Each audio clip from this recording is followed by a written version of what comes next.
All right, let's dive into something incredible. We're talking the memoir of David Goggins, retired Navy SEAL. Pretty intense, right? Definitely not your average story. Right. Our listener is all about personal growth and conquering challenges. And Goggins, he's like the embodiment of that. Exactly.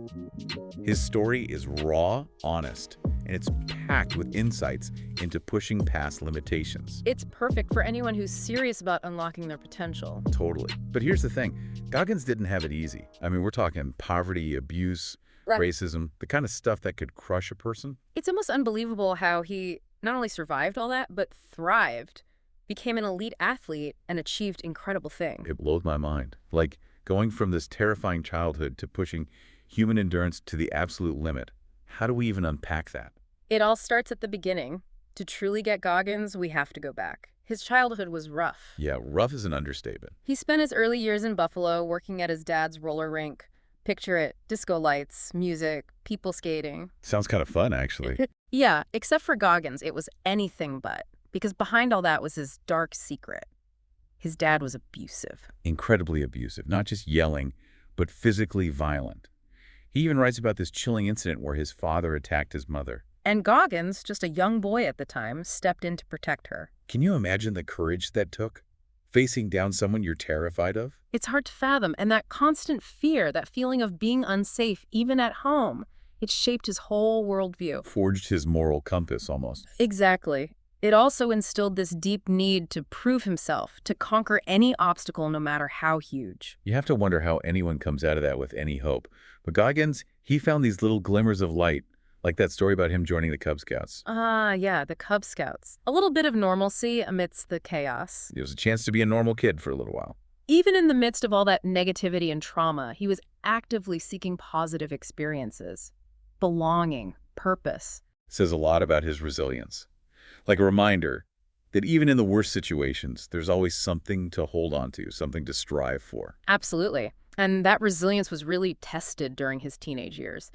Goggins rebelled, struggled in school, got kicked out, even resorted to cheating.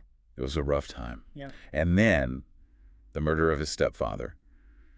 Devastating for both him and his mother. You'd think that would be the breaking point, but instead it becomes this turning point. A wake-up call, almost. Right. He gets this letter from school saying he's failing, won't graduate. And that's when things get really interesting.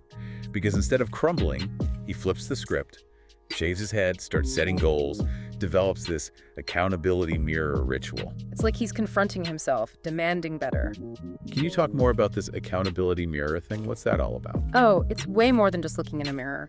Goggins used it for brutal self-honesty, listing his weaknesses, his failures, calling himself out on his own BS. It's about taking ownership, radical ownership of your shortcomings, and then using that awareness to change. Like staring down your inner critic and refusing to back down. Exactly. A powerful exercise in self-awareness and accountability. It's much deeper than I realized.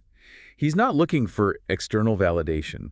He's holding himself to a higher standard. And this wasn't just a temporary thing. This shift led him to set his sights on joining the Air Force, which, considering his academic struggles, seemed impossible. This is where that callousing the mind idea comes in. Exactly. He failed the ASVAB, the entrance exam, multiple times. But instead of giving up, he studied like crazy, pushing past what he thought were his limits. This is classic Goggins. And the 40% rule, how does that fit into all this? So Goggins believes that we only tap into about 40% of our true mental and physical potential. Wait, really? Only 40%? That's what he says. He argues that when we feel like we're at our limit, ready to quit, we're just scratching the surface. So there's another 60% just waiting to be unlocked. It's about training your mind to push past those perceived limits, to access that untapped potential. So when he was starting for that ASVAB, even though he failed a bunch of times, he knew he had more in him. He just had to find a way to tap into it. Exactly. And eventually he did, pass the ASVAB, join the Air Force. But as you might expect, his journey wasn't all smooth sailing. Right. He ends up working as an exterminator, gains weight, starts feeling lost. It's like he achieved the goal, but it wasn't what he expected. It's a common trap. You achieve what you thought you wanted, and then it's not enough. So what happens then? Do you just give up? Resign yourself to a life of, quiet desperation? A lot of people would, but not Goggins. He had this incredible ability, this knack for reassessing, recalibrating, finding a new challenge to light that fire again. So he's constantly searching for ways to test his limits, push himself further. Always looking for that next level. And that's when things get really interesting. He stumbles across this documentary about Navy SEAL training, and it totally grabs him. The intensity, the mental toughness, the sheer grit, it just resonated with him on some deep level. He had to be a part of it. Exactly. But let's be real. He was overweight, had a fear of water, wasn't exactly living the SEAL lifestyle. It seemed like a pipe dream, right? Most people would have just laughed it off, like, yeah, right, good luck with that. And that's Goggins for you. He didn't see obstacles, he saw chances to prove himself wrong, opportunities to overcome his doubts. So he goes on this insane weight loss journey, sheds over 100 pounds in 3 months, just to qualify for SEAL training, BUDS. BUDS, isn't that one of the most grueling military training programs out there? Designed to break you. Physically, mentally, emotionally. What does that even look like? I mean, what are they actually doing? We're talking sleep deprivation, constant physical activity, freezing cold water, instructors screaming in your face.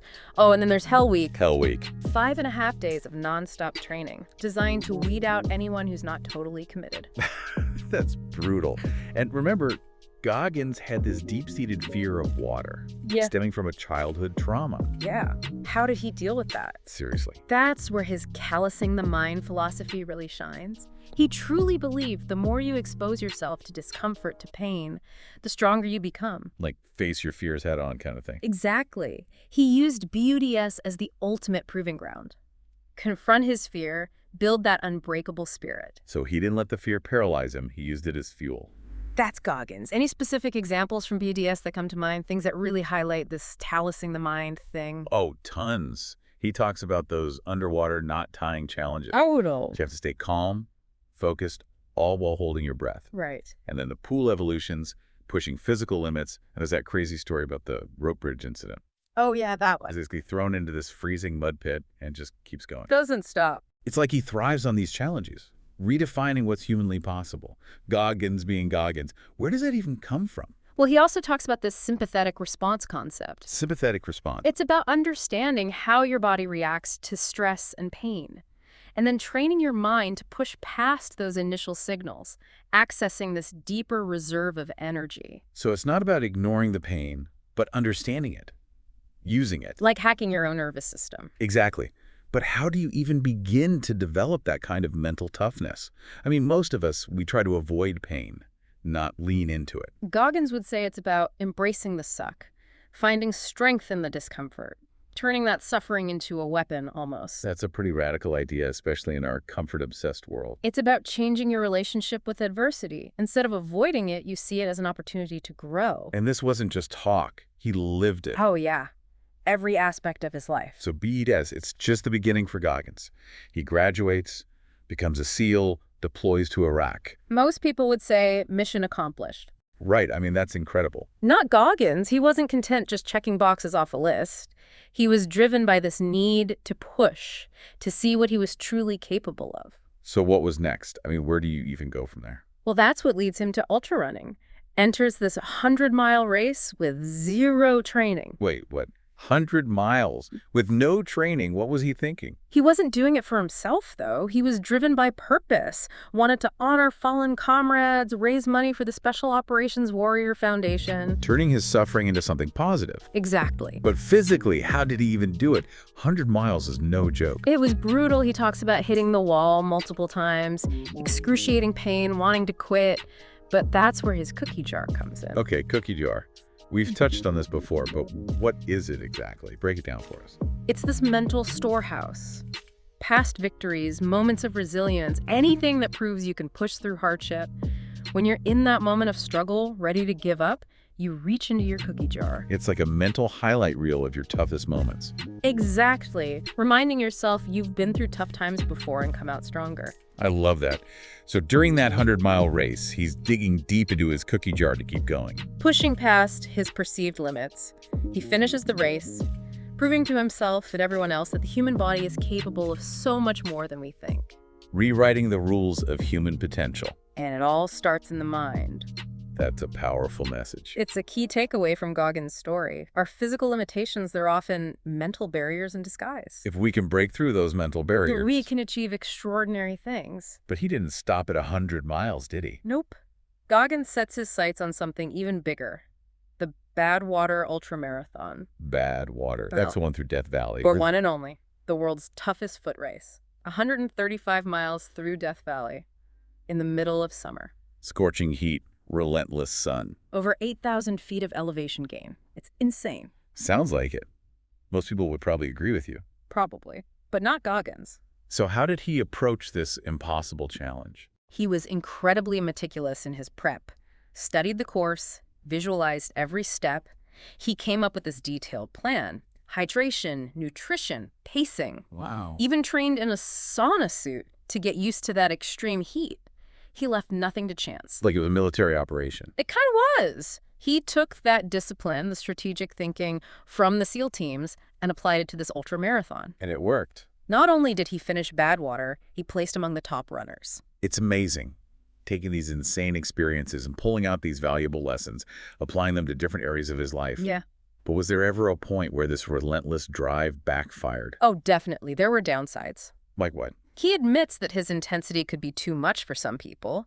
He pushed himself and others hard, sometimes to the breaking point, created friction in his personal life, professional life. So it's a double-edged sword. It is. That unwavering determination, it fueled his achievements. But there was a cost. It makes you wonder, is there a balance between pushing limits and having healthy relationships? That's a good question, and Goggins doesn't shy away from that. He's honest about his flaws, his mistakes, the struggles he's had connecting with people. So he's not just this perfect, unbreakable machine. Nope. He's human. Talks about the breakdown of his first marriage, his difficulties in the SEAL teams, his constant battle with self-doubt. It's refreshing, someone who's achieved so much, acknowledging their vulnerabilities. Yeah. Makes it more relatable. He's not superhuman. He's a flawed individual who's learned to use his weaknesses, turn them into strengths. That's what makes his story so powerful. It shows us it's okay to struggle, to mess up, to fall down. What matters is getting back up and pushing forward. Speaking of pushing forward, after Badwater, he takes on yet another crazy challenge. The Ultraman World Championship in Hawaii. Ultraman, that's a 6.2-mile swim, a 261-mile bike ride, and then a double marathon. Back-to-back marathon. It's to back. What could possibly motivate someone to do that? Goggins, being Goggins, he went into it with that same intensity, that determination, but he made a mistake. Relied too much on brute force, on willpower. Neglected pacing, nutrition, the mental game. Like he forgot his cookie jar for this Exactly. He started strong, built a huge lead, but it wasn't enough. He crashed, burned, finished second. It's hard to imagine him losing after all he'd accomplished. How did he handle that? It was humbling. He realized that talent and willpower alone aren't enough. You need a plan, backup options, backstops. To deal with the unexpected. Right.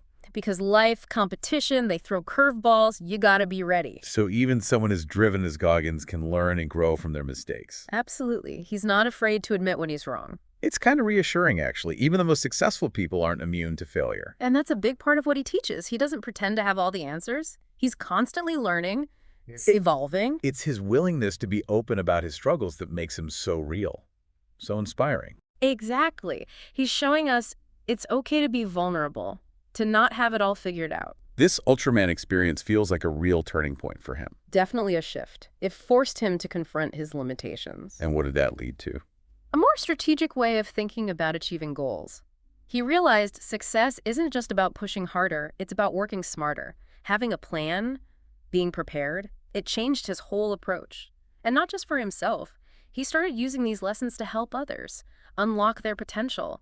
He starts working with the Special Operations Warrior Foundation, raising money, awareness for families of fallen soldiers. Taking all that pain, that suffering he went through, and using it for good. Making a difference. He also gets involved in military recruitment, but not in the typical way. He focused on reaching out to underrepresented communities, traveling, speaking at schools, events, inspiring young people to challenge themselves. Interesting. What made his approach to recruitment different? He didn't sugarcoat anything. He was straight up about how hard it is, the sacrifices involved. He'd share his own struggles, the failures, the doubts. He wasn't afraid to get real challenge people. pushed them out of their comfort zones. Using his story as a blueprint almost. Exactly, encouraging them to face their fears, embrace the suck. Did he have any specific strategies he'd share? Things he used himself? Oh, yeah.